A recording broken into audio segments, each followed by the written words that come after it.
chegou, sorriu, venceu, depois chorou. Então fui eu quem consolou sua tristeza, na certeza de que o amor tem dessas fases más, e é bom para fazer as pazes, mas depois... Na escuta do que esta canção me diz, apresentação de Agamenon Viana, você está ouvindo Brigas Nunca Mais. João Gilberto, gravação de 1959, composição dos mesmos Vinícius de Moraes e Antônio Carlos Jobim.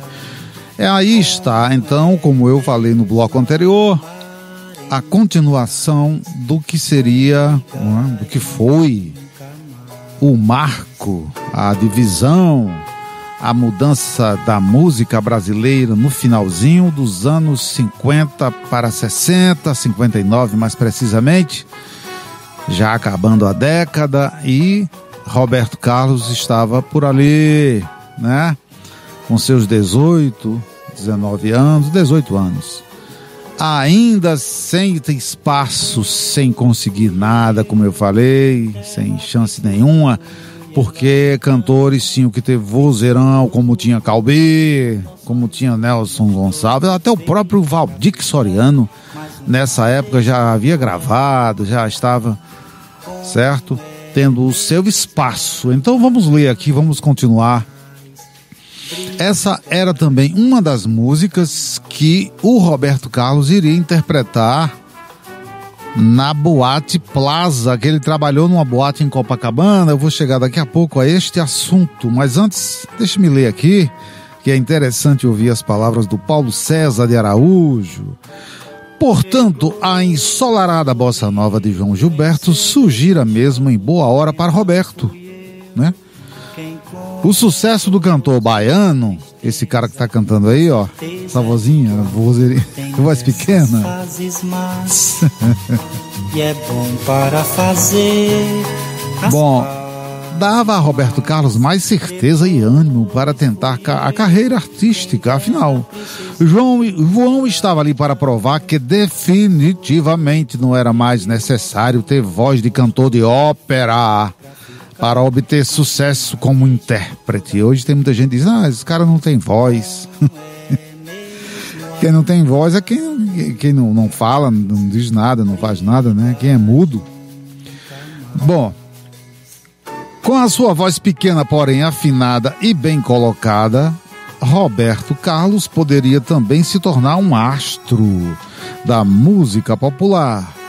Revigorado, ele partiu para uma nova fase em sua carreira, a de cantor bossa nova, e decidiu então batalhar por um emprego de crooner, cantor, né? De crooner. Aonde foi que ele tentou isso aí? Vamos ver aqui.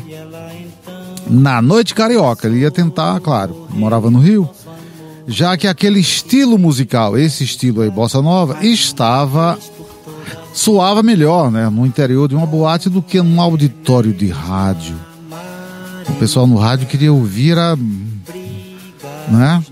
som bem alto e tal. Para a sorte de Roberto Carlos, uma prima do Roberto, era casada com o gerente de uma casa noturna. Vejam vocês como são os caminhos.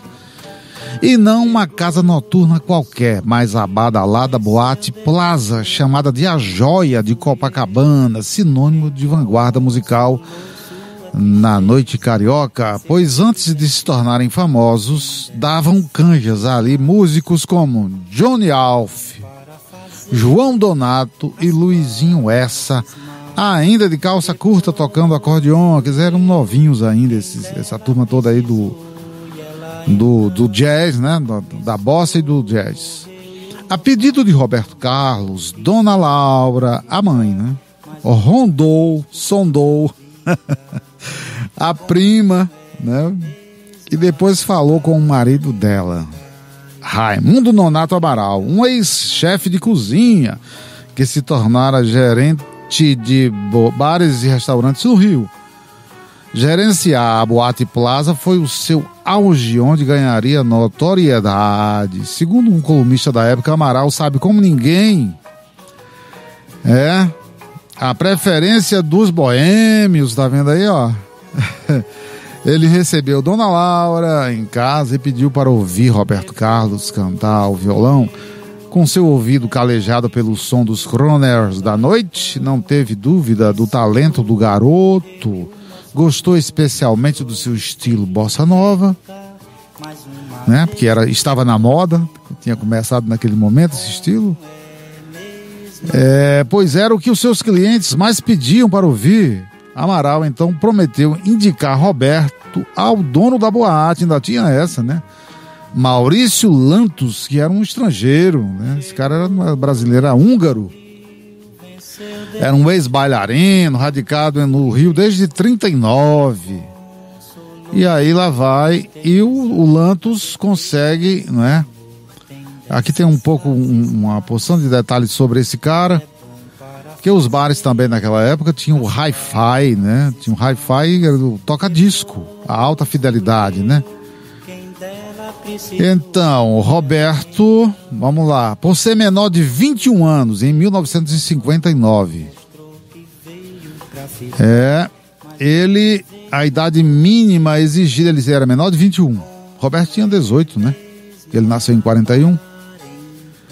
Então, a idade mínima, o Roberto precisou de uma autorização especial assinada por seu pai, para ele cantar na noite, para ele trabalhar na noite, tá certo? Ter um emprego numa casa do gabarito do Plaza era um privilégio até para crooners experientes, bem mais experientes, pois muitos deles atuavam em boates pequenas, com piano modesto, garçons do uniforme puído, e dependendo exclusivamente do couvert, que era pago diariamente em dinheiro vivo, né? Se houvesse muita gente, um músico recebia um dinheiro até legal. Se não tivesse ninguém, ele não ganhava nada. Se não viesse ninguém para boate, ele tocava de graça. E além disso, aquele palco, né, no coração de Copacabana, podia servir como uma vitrine, para o jovem cantor em busca de notoriedade. O Rio de Janeiro ainda era a capital da República e por seus bares e boates circulava a elite política e cultural do país. Socialites, empresários, ministros e senadores frequentavam boates como Sacha, Vogue, Fred's e Drinks. Já artistas intelectuais preferiam boates mais alternativas como Little Club e Bacará no Beco das Garrafas, em Copacabana. Copacabana era a princesinha do mar, né? A Boate Plaza ganhara uma decoração moderna com a reforma de Lantos, seguindo o perfil da clientela que também incluía artistas e jornalistas.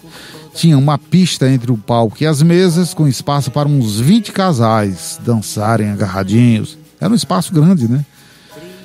O primeiro dia em que cantei na Boate Plaza é inesquecível. Aquilo foi uma felicidade, uma maravilha. Eu me senti um profissional. Para mim, que tinha vindo de Cachoeiro, cantar naquele nightclub de Copacabana era um negócio sensacional. Lembrou Roberto Carlos, sempre trajando terno e gravata, típico figurino dos crooners de boate. Ele se apresentava acompanhado por diferentes músicos, entre os quais o violonista Bola 7, o pianista Vadico, o organista Zé Maria e seu conjunto, o quinteto do pistonista Barriquinha, além de João Donato, todos já com discos gravados. É isso aí, é um negócio chique, né? Brigas nunca mais. Então Roberto Carlos estava tendo aí o seu privilégio no início da carreira, né, desfrutando dos espaços consagrados já de grandes músicos e no principal lugar, né, do Brasil, no Rio de Janeiro, que era a capital federal, e em Copacabana. Não era num subúrbio qualquer. Então vamos em frente.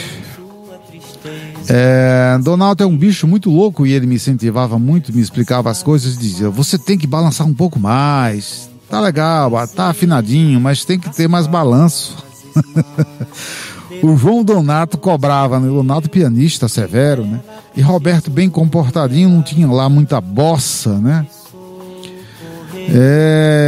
Vamos ver aqui o que diz mais. Naquele ano, por exemplo, Tito Madi atuava na Boate Cangaceiro, Dolores Duran no Little Club e João Gilberto, esse aí que tá cantando, ó, numa temporada no Copacabana Palace. Aí sim, aí era mais chique ainda, viu?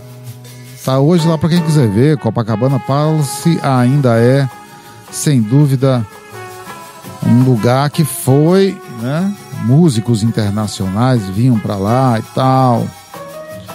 Como, por exemplo, esse Charles Aznavour, que é francês, que também se apresentava em boates em Copacabana, né? Era o local onde os artistas se apresentavam. Não havia casas de show além das boates, como tem hoje, né? A forte concorrência não impediu Roberto Carlos de receber as primeiras referências dos colunistas da noite, embora por vezes chamando-o de Carlos Roberto. Trocavam um nome sem nem dar muita atenção. Então ele algumas vezes apareceu na revista Radiolândia, né? Aparecia o nome dele com algumas referências elogiosas, né? Está com uma boa frequência a Boate Plaza de Lantos, porque lá atua o cantor, o rapaz Roberto Carlos e tal.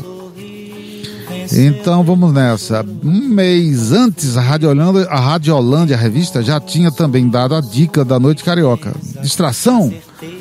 Vá escutar o bom conjunto de Vadico no Plaza com a voz de Roberto Carlos, um garoto de ouro, olha aí. As pazes, mas depois fui eu quem dela precisou. Então aqui há um entrelaçamento aqui de músicos do passado, por exemplo, o Vadico, que era ex-parceiro de Noel Rosa, estava fazendo participação lá como músico, e conheceu o Roberto como... Aí o autor aqui faz um elo, né, uma ligação entre esses dois grandes músicos, Noel Rosa e Roberto Carlos. Roberto Carlos e Noel Rosa, duas gerações da música brasileira que, em tempos e intensidade distintos, exerceram o ofício de músico ao lado de um mesmo companheiro, esse Vadico, né? Não é demais imaginar que, se vivo fosse, o boêmio Noel estaria presente naquelas noites do Plaza, vendo seu parceiro Vadico, então com 49 anos, que seria também a idade de Noel, né? Ao lado do garoto de ouro, Roberto Carlos. Mostrou que veio pra ficar mais uma vez. Então aqui nós já vamos terminar o segundo bloco, e eu não coloquei nada do Roberto Carlos ainda, mas no próximo bloco você vai ouvir. Ouça a voz do João Gilberto e nós vamos ouvir um pouco, olha...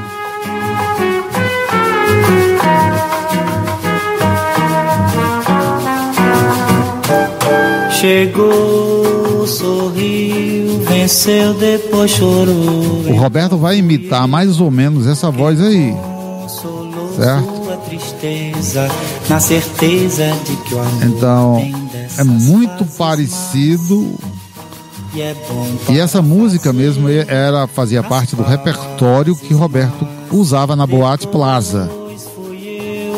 Quem dela precisou e ela então me soube. No próximo bloco, né, na escuta do que esta canção me diz, a apresentação de Agamenon Viana, você vai ouvir o cantor Roberto Carlos e a sua primeira gravação, João e Maria, fazendo uma sátira ao João Gilberto.